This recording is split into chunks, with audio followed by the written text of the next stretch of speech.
성경 빌립보서 2장 5절에서 11절입니다. 빌립보서 2장 5절에서 11절 다 같이 합독하겠습니다. 너희 맘에 이 마음을 품으라. 곧 그리스도 예수의 마음이니 그는 근본 하나님의 본체시나 하나님과 동등됨을 취할 것으로 여기지 아니하시고 오히려 자기를 비워 종의 형체를 가지사 사람들과 같이 되셨고 사람의 모양으로 나타나사 자기를 낮추시고 죽기까지 복종하셨으니 곧 십자가에 죽으심이라. 이러므로 하나님이 그를 지극히 높여 모든 이름에 뛰어난 이름을 주사 하늘에 있는 자들과 땅에 있는 자들과 땅 아래에 있는 자들로 모든 무릎을 예수의 이름에 꿇게 하시고 모든 입으로 예수 그리스도를 주라 시인하여 하나님 아버지께 영광을 돌리게 하셨느니라. 저희들이 9월 특별 새벽 집회를 하면서 제일 첫날 총론을 했고 둘째 날은 순종, 그리고 셋째 날은 배려, 또 어제는 감사에 대해서 저희들이 묵상을 해봤습니다. 여러분 마음속에 훈훈하고 따뜻한 마음이 들어가십니까?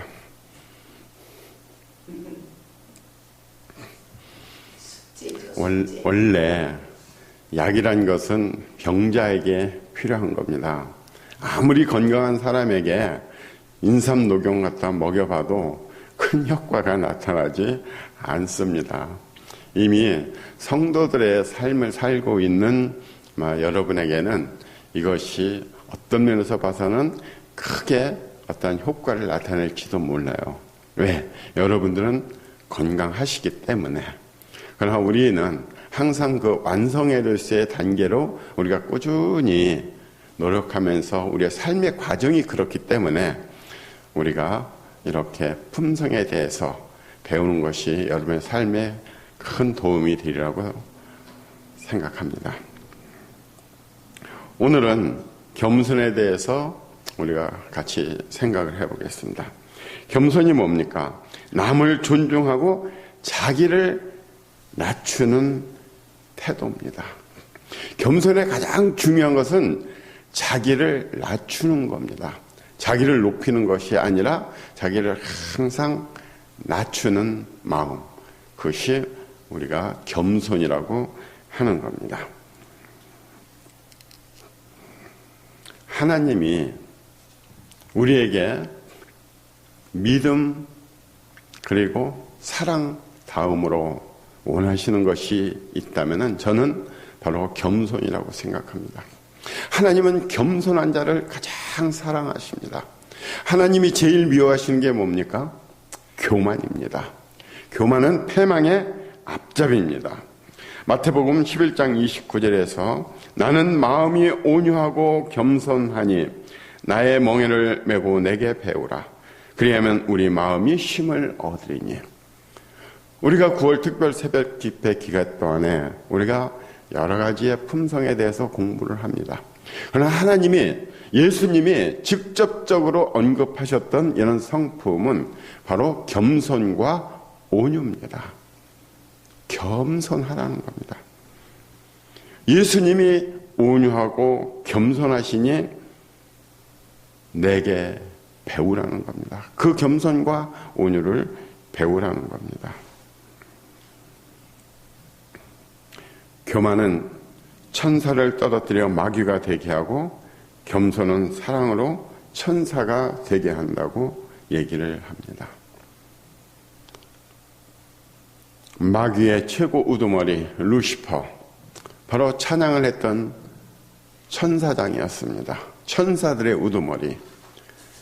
그런데 자기가 그 하나님의 자리를 탐내는 그 교만으로 인해서 마귀의 우두머리가 돼서 최후의 심판날 영원한 무저공 속으로 빠져 들어가야 되는 운명을 가지게 됐던 겁니다.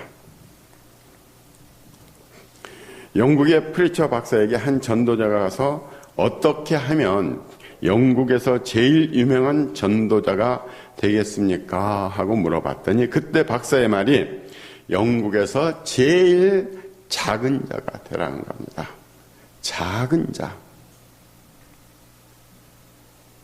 굉장히 중요한 말입니다. 제가 리더십을 하지만은 제가 90년대 초에 성경을 읽으면서 제가 그 안에서 발견한 것이 있습니다. 도대체 하나님께서 원하시는 우리가 이 세상을 살아가면서 그리스도인들이 가져야 될 리더십이 어떤 리더십을 원하실까 했을 때 저는 그 3S 리더십이라는 것을 찾아냈고, 그러면은 어떤 리더가 되기를 원하실까? 성경을 통해서 제가 찾은 것은 바로 FLS라는 리더입니다. F는 follower, 우리가 공부했던 순종이죠. 그리고 L, little leader, 작은 리더가 되라는 겁니다. 자기가 대단한 리더라고 오판하지 말고 우리가 아주 작은 자로서의 그 삶을 성실하게 살아가는 그런 리더가 되라는 겁니다. 우리가 개미 한 마리, 우리가 길 가다가 밟아 죽일 수 있는 것이 개미 한 마리입니다. 그렇게 미미한 존재지만은 개미는 개미 한 마리로서의 그 삶을 아주 성실하게 살아가고 있는 겁니다. 자기에게 주어진 그 임무를 감당하는 거예요. 그렇처럼 우리 인간도 사실 따지고 볼 때 별거 없습니다. 정말 미약한 존재예요. 그렇게 미약한 존재지만은 자기의 맡은 일을 성실하게 감당해내고 하나님이 주신 그 소명을 완수할 수 있는 그런 작은 리더가 되라는 것. 자기를 너무 나타내지 말아야 된다는 겁니다. 우리는 작은 자가 될 때 내가 겸손해질 수가 있게 되는 겁니다. 누가복음 14장 11절에서도 그렇게 말씀하셨습니다. 무릇 자기를 높이는 자는 낮아지고 자기를 낮추는 자는 높아지리라. 어느 모임에서 가든지 그 모임에 참석했던 사람이 겸손하면은 그 사람을 높게 봅니다. 그러나 교만을 나타내는 사람은 그 순간 많은 사람들이 벌써 낮춰보게 되는 겁니다. 그걸 깨닫지를 못하고 있어요. 누가복음 14장 8절에 보면은 내가 누구에게나 혼인잔치에 청함을 받았을 때 높은 자리에 앉지 말라. 그렇지 않으면 너보다 더 높은 사람이 청함을 받은 경우에 너와 그를 청한 자가 와서 너더러 이 사람에게 자리를 내주라 하리니 그때 내가 부끄러워 끝자리로 가게 되리라. 이런 일이 우리 삶 속에서 실제로 이루어지고 있다는 것을 아십니까? 제가 의원 생활을 할 때 어떤 모임이 있어서 가면은 앞에는 주민들이 있습니다. 그리고 그 앞좌석을 바라보는 그 앞좌석, 그 단 쪽에는 의자가 항상 몇 개가 있어요. 주요 인사들을 앉히기 위한 겁니다. 그러면 자기를 나타내기를 좋아하는 사람은 가운데 가서 앉아요. 제가 그것을 봤습니다. 그러니까 진행을 맡은 분이 가서 이 자리에 양보해 주시죠. 정말 개면쩍게 그 자리를 양보하는 그 모습을 저는 봤습니다. 그런 때는 가에 가서 앉는 것이 제일 좋은 방법입니다. 그러면 자리를 옮기라고, 오히려 좋은 자리로 옮겨달라고 이런 얘기를 하게 되죠. 테레사 수녀가 어느 날 한 어린이의 상처를 지극한 정성으로 치료해주고 있었습니다. 인근에 살던 주민이 그 모습을 보고 물어봤습니다. 수녀님, 당신은 잘 살거나 높은 지위를 가진 사람, 편안하게 사는 사람들을 보면 부러운 마음이 안 드시나요? 이런 삶에 만족하십니까? 그때 테레사 수녀가 대답했습니다. 허리를 굽히고 섬기는 사람에게는 위를 쳐다볼 시간이 없답니다. 참 우리가 깊이 묵상해 봐야 될 말씀이에요. 허리를 굽히고 섬기는 사람에게는 그런 거 쳐다볼 시간도 없고, 그리고 가치도 없다는 겁니다. 세상 사람들의 가치는 높은 자리, 많은 돈이에요. 그러나 진정 그 하나님의 마음을 가지고 사는 사람들은 다 그것이 부질없다는 것을 알고 있는 거거든요. 무엇이 정말 우리 삶 속에서 가장 소중한 거라는 것을 알고 있기 때문에 그런 거는 관심이 없는 겁니다. 우리 선조 때도 아주 겸손한 분을 볼 수가 있습니다. 선조 때 박순이라는 분이 있었습니다. 대제학, 제학의 가장 위에 자리에 있는 분이죠. 대제학이면 정말 대단한 분이죠. 그런데 이 박수는 정말 자기를 겸허하게 낮추는 겸손한 분이었습니다. 그런데 이황이 자기 밑에서 제학으로 있는 겁니다. 예문관 제학으로. 박수는 이황보다 직책이 높아요. 그런데 나이는 어리지 자기가 덕망이 태계 이황보다도 못하는 것을 알았던 겁니다. 자기 자신을 알고 있는 사람이었던 거죠. 그래서 박순이 임금님에게 아뢰었습니다.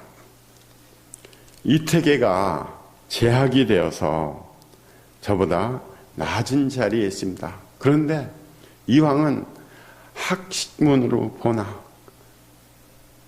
마음으로 보나 덕으로 보나 모든 것이 저보다 훌륭한 사람입니다. 저하고 자리를 바꿔 주십시오. 그 이황을 대제학 자리에 올려주십시오. 그때 임금님이 정말 박순의 그 겸손한 마음을 크게 칭찬하면서 자리를 바꾸어 줬던 겁니다. 이게 지금 세대를 살아가고 있는 사람한테 지금 이것이 도대체 납득이 될 말입니까? 어떻게 해서든지 상대방을 누르고 내가 높은 자리에 올라가려고 우리는 혈안이 돼 있지 않습니까? 나이, 덕망 이런 거 관계없습니다. 무조건 내가 높은 자리에 올라가서 그것을 부귀영화를 누려야 된다고 생각하는 것이 현대인들입니다. 박순 같은 그리고 이황 같은 이런 정치인들이 우리나라에 존재한다면 많은 사람들이 그걸 보고 우리가 배울 수가 있습니다. 정치인들이 변할 수 있습니다. 그런 훌륭한 정치인들이 없기 때문에 우리가 이렇게 힘든 모습으로 살고 있게 되는 거죠. 겸손이 얼마나 중요한 거냐. 미국의 대표적인 암 전문 병원 MD 앤더슨 암센터의 종신교수 그 김희신 박사가 또 그런 얘기를 했죠. 기적적인 치료로 임종을 피한 환자들, 호스피스 동으로 옮겼는데 죽질 않아요. 호스피스 동으로 가는 것은 무슨 얘기입니까? 임종이 가까워왔다는 얘기입니다. 그래서 호스피스 동으로 옮겨서 그 죽음에 대한 두려움을 덜어주고 같이 많은 사람들이 죽는 순간까지 같이 있어주는 것이 바로 호스피스 병동입니다. 그런데 죽지를 않아요. 암덩어리는 그대로 있는데 활동이 멈췄어요. 우리 이런 얘기 많이 듣지 않습니까? 그 암덩어리가 없어진 사람들이 있었고 또 암덩어리가 성장이 멈추는 사람들. 이런 사람들은 늘 감사하는 사람이었고 그리고 겸손한 사람이라는 겁니다. 정상인은 난소암 수치가 40에서 60인데 암 수치가 800. 그런데도 시간이 지날수록 암 수치가 떨어지는 사람들. 그런데 18년을 지냈는데도 살고 있는 사람이 있어요. 그 암덩어리를 가지고. 그런데 그런 기적적인 치유를 한 환자들의 공통점은 겸손이더라는 겁니다. 겸손한 마음. 겸손한 마음을 가지니까 내가 스트레스를 걸릴 일이 없잖아요. 스트레스 걸린 사람 어떤 사람입니까? 자기 분을 참지 못하는 사람이에요. 분노를 참지 못해요. 모든 것에 불만이 있어요. 그러면 스트레스가 팍팍 올라가는 겁니다. 그러나 겸손하고 온유한 사람은 자기를 괴롭히는 그것도 다 부드럽게 받아주기 때문에 이런 분들은 스트레스 받을 일이 크지를 않죠. 우리 하나님께 모든 것을 맡기는 우리 그리스도인들은 그래서 수명이 긴 겁니다. 겸손한 자는 남을 비판하지 아니하며 또한 비판한 소리도 듣기를 좋아하지 않습니다. 겸손한 사람은 자기 자신을 알기 때문에 남을 비판하지 않죠.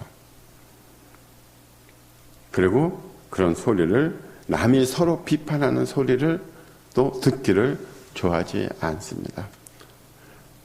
이런 겸손한 마음을 가진 사람들은 어느 자리에 가서 어떤 사람이 딴 사람을 비난하는 이런 경우를 보게 되면은 그 사람에 대해서 좋은 점수를 주지 않습니다. 우리가 비판과 비난. 비판은 어떤 상황에서는 우리가 정상적인 과정으로 보죠. 비판이 필요할 때가 있습니다. 그러나 비난은 우리가 하지 말아야 되는 겁니다. 비판은 필요할 때가 있어요. 그러나 비난이라는 것은 내 마음을 불결하게 만드는 거기 때문에 결코 해서는 안 될 일입니다. 우리가 살아가는데 이 겸손을 어떻게 적용해야 됩니까? 하나님께서 가장 바라시는 그 겸손, 우리 그리스도의 삶 속에서 풍겨 나와야 됩니다. 우리가 회식 자리 갈 때는 꼭 가해 자리로 가서 앉는 것을 습관화해야 됩니다. 저도 이런 것들을 조금 이렇게 실천을 해봅니다. 그래서 저희들이 토요일 날 기도 모임 가가지고 우리가 식사를 하게 되면은 정근모 장로님을 항상 중앙에 앉힙니다. 그러면은 항상 그 또 중앙 자리에 앉는 분들이 있죠. 또 핵심적인 분들은 중앙에 앉아요. 또 앉아야 되고. 그런데 저는 항상 제일 끝자리로 가서 앉습니다. 다른 분들을 위해서 양보도 물론 하고, 그리고 저는 성경에서 배웠으니까 항상 끝자리로 가서 앉는 거죠. 제가 의원 생활할 때도 자리가 한 10개 정도 있으면은 저는 가서 제일 끝자리로 앉는 겁니다. 그러면은 정말 지방의원, 진짜 제 생각에는 대단한 사람이 아니에요. 정말 작은 사람인데도 그 자리에서는 그나마 그래도 중요하게 보고 자리를 옮겨달라는 이런 얘기를 들어본 경험도 있습니다. 항상 갓자리로 가게 되면은 사람들한테 비난받을 일이 없는 거죠. 우리는 먼저 내가 대단한 자로 여기지 말아야 됩니다. 자기가 대단한 자로 여기는 자는 항상 남의 비난을 받게 되는 겁니다. 제가 알기는 어떤 한 분은 그 행사가 끝나면 높은 분들이 모여서 사진을 찍지 않습니까? 기념사진. 그러면 거기 가서 꼭 껴요. 꼭 깁니다. 거기 가서. 그래서 나 그런 분들하고 사진을 찍었다는 것을 자랑하고 싶어 합니다. 그러니까 딴 사람들이 고개를 절레절레 흔들더라고요. 그것이 한두 번으로 끝나는 것이 아니라 행사 때마다 그러니까. 그러니까 결국은 그런 분들은 나중에 많은 사람들의 기억에서 사라져가게 되는 겁니다. 내 자신을 생각해 보십시오. 내 자신? 저는 제 마음에 어떠한 그런 교만한 마음이 들을 때는 우주 공간을 생각해 봅니다. 이 우주 공간에 나라는 존재가 어떤 존재입니까? 제가 계산해 봤어요. 실제 수치를 가지고. 이 우주 공간을 약 400억 광년의 공간으로 볼 때 나는 지구에 있는 먼지만도 못한 그런 존재더라고요. 먼지의 수백만 분의 1, 그 정도 되는 것이 나라는 존재더라고요. 참 그런 내가 뭐 그렇게 대단할까? 진짜 미미한 존재구나.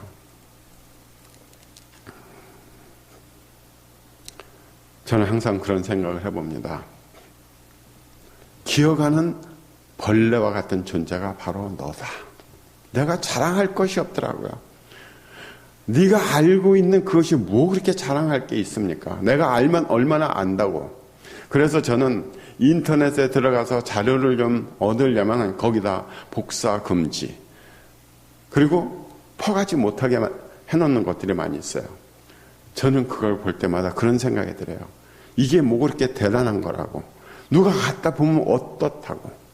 오히려 자기가 하는 자그마한 그 하나를 오히려 나눠주고 얼마든지 퍼갈 수 있도록 해주는 것, 그것이 진정한 마음이 아닐까. 저는 그런 생각을 해봅니다.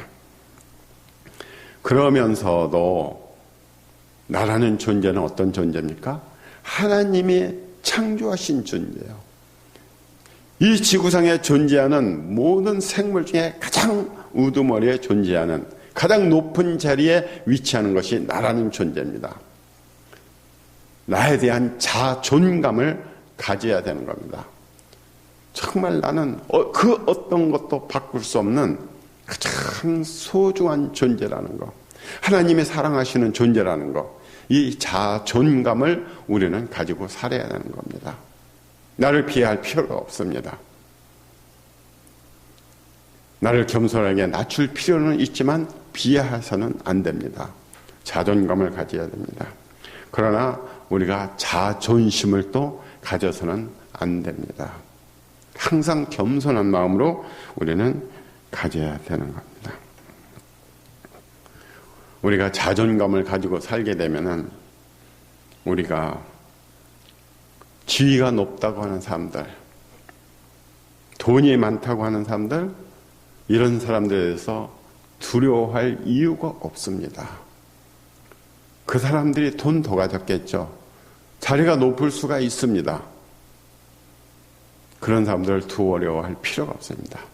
오히려 그런 사람들이 우리 예수 그리스도를 모르는 사람들이라면은 저는 그런 사람들에 대해서 진짜 불쌍한 마음이 들어갑니다. 가엾은 마음이 들어갑니다. 중국의 마인이 세계 3인가 4인가 하는 부자로 올라갔다고 하지만은 그 사람이 예수를 모른다면은 그 사람 인생은 아무런 가치가 없습니다. 세상에 살 때 그 많은 돈으로 대접받고 큰 소리 치고 살고 어디 가서 강연도 할 수 있지만은 죽은 다음에 그 영혼이 지옥 간다고 생각할 때 어떤 가치가 있습니까? 우리는 예수님을 영접하고 정말 자존심을 가지고 우리는 살아야 되는 겁니다. 겸손하지만 우리는 자존심을 가지고. 여러분들, 나사 못 하나. 저는 그 생각합니다. 저는 어디 가서 얘기할 때 그래요. 저는 큰 기계에 아주 작은 나사못 하나입니다. 그러나 그 나사못 하나가 있어야 되는 거거든요. 그 자리에. 그 나사못 하나가 없을 때 대형 사고가 발생할 수 있는 겁니다. 우주인이 달나라에 갔을 때 그때 일화가 있습니다. 거기서 탐사를 마치고 다시 달을 떠나야 되는데 그 순간 그 버튼을 눌러야 되는데 그 버튼이 부러져 버렸대요.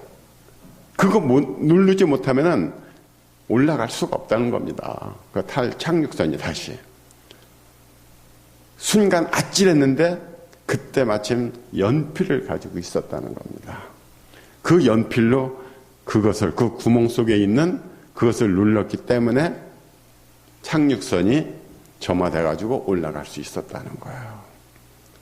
제가 그런 비화를 읽었습니다. 그 연필 하나, 뭐 그렇게 대단하겠어요? 그런데도 그 연필 하나 때문에 달에 착륙했던 사람들이 다시 지구에 돌아올 수 있는 엄청난 역사가 이루어졌던 겁니다. 우리는 이 겸손을 생각하면서 내 삶을 어떻게 바꾸어 나가야 될까요? 온유와 겸손은 항상 나를 낮추는 겁니다. 그래서 항상 부드러운 모습을 보여야 됩니다. 사람들에게 온유한 모습을 보여야 됩니다. 우리가 사람들을 볼 때 부드러운 사람이 있잖아요. 온유한 사람이 있지 않습니까? 그러면 그 옆에 가면은 정말 마음이 평안합니다. 어떤 사람들은 얼굴에서 살기가 번득입니다. 옆에 갈 수가 없어요. 옆에 있는 것도 두렵습니다. 제가 우리 가족 얘기를 해서 참 미안하지만은 정말 저는 우리 지영이를 볼 때마다 그 겸손함, 그 부드러움, 그 온유함을 제가 배웁니다. 진짜 부드러워요. 진짜 온유합니다. 진짜 천사 같아요. 천사가 있다면 저런 모습이 아닐까. 저는 그런 생각을 해봅니다.